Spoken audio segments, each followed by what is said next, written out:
Unleash the power of knowledge and connect with the heartbeat of the African diaspora. Download our African Diaspora News Channel app now on Google Play and Apple App Store.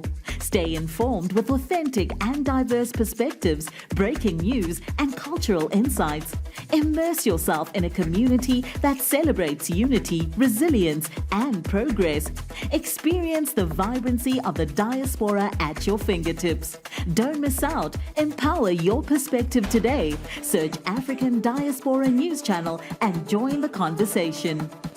The name on everyone's lips today in the Western Cape, well, starting in the Western Cape, but now we can see it spreading to all the provinces banding together against this guy.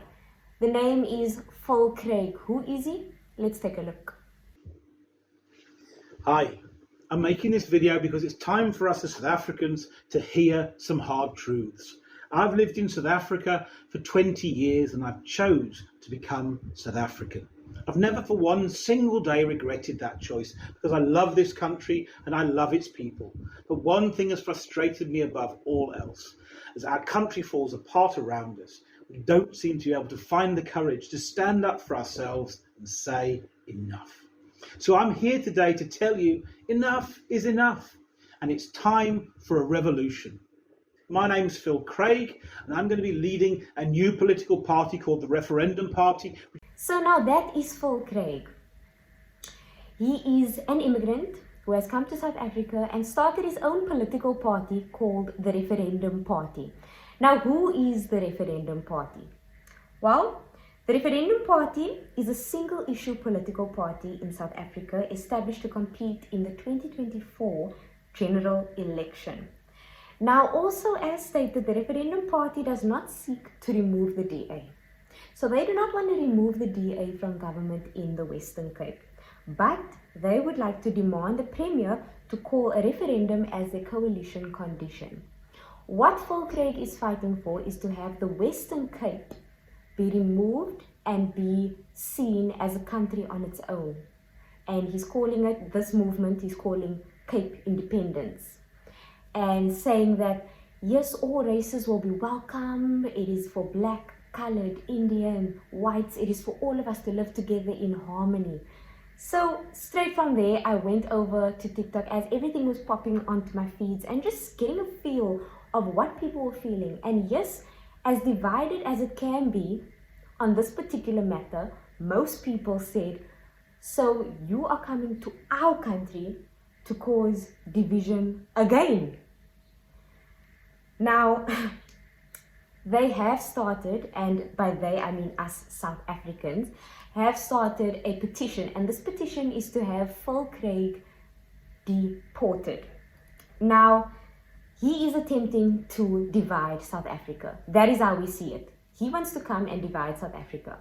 And we don't need that again. We do not need that. We're already struggling with racial segregation within different cities. We do not need this divide as well. So this petition needs 25,000 signatures and it's currently standing on 24,474 signatures.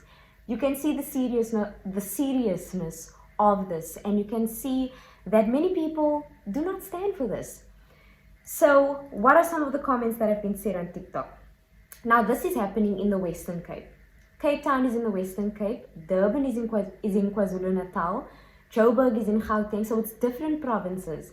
But people from all around South Africa, from the different provinces, are saying, I live in Durban, but I'm all for South Africans coming together. I'm signing that petition right now. Now, people are saying, we as South Africa, this guy says, we as South Africa, yes, sometimes we fight each other.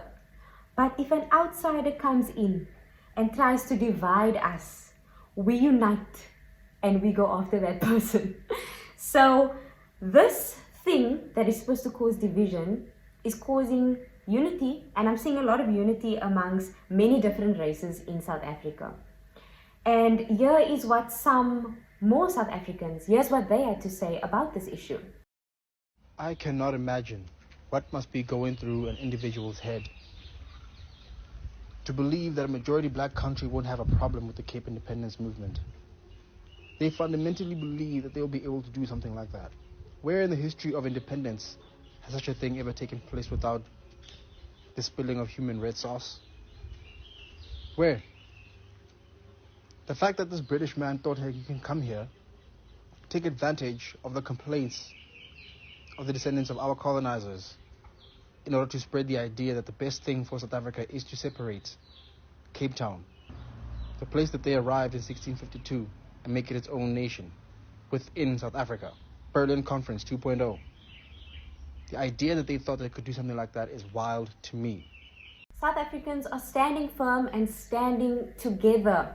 Now this next video is a little bit, it's a different party, but the same issue. But I'm gonna let you take a look at this. Yo, Cape Independence Party. Cape Independence Party fails to make 2024 elections ballot with only 200 signatures and counting. How did you guys find yourself here? Like, I don't understand. Kanjani, bro. So these are the same people that said that 58% of Western Cape voters support Cape independence. Kodwa, you only have 200 signatures. So that video is in connection to the Cape Independence Party. A totally different party. The Cape Independence Party leader is Jack Miller, and then the Referendum Party leader is Phil Craig. Now on this video, the Cape Independence Party are also fighting for an independent Western Cape. For the Western Cape to be its own country. For the Western Cape to be taken away from the rest of South Africa. Not taken away, but separated. So many people had a lot to say about this on TikTok. Someone over there saying, this is the year Cape Town will show this is the year Cape Town will show these privileged ones flames. One down, DA to go. People are fed up. They are saying, you know what, we're tired of being pushed around, and already with the Referendum Party and immigrant coming into our country, wanting to segregate us even more. We are separated and segregated enough as it is. We are still evolving. South Africa is still evolving from what happened. And yes, you might say, oh, that was years ago. But there is still a stigma within our country where you get those people that have lived in those times that are still holding the grudge. And then you get those people that live in those times that still feel like, no, we need to go back to apartheid times because that was better. You have people who lived in those times who are maybe still alive today and they feel like they want to go back. And us as the future, we are influenced by what we hear on media, because let's face it, lots of people that are living today were either kids back then or were either people who weren't really active in the apartheid time. And I'm one of them. I'm one that was not living in apartheid time. So everything I know are things that I've learned, things that I've heard, things that have been passed down from generation to generation. So imagine so much hate for Black people being passed down generation to generation. It still lives within some of the people here in South Africa. So South Africans, we are still evolving, we are still moving. South Africans saying we do not need someone coming into our country and dividing us even further.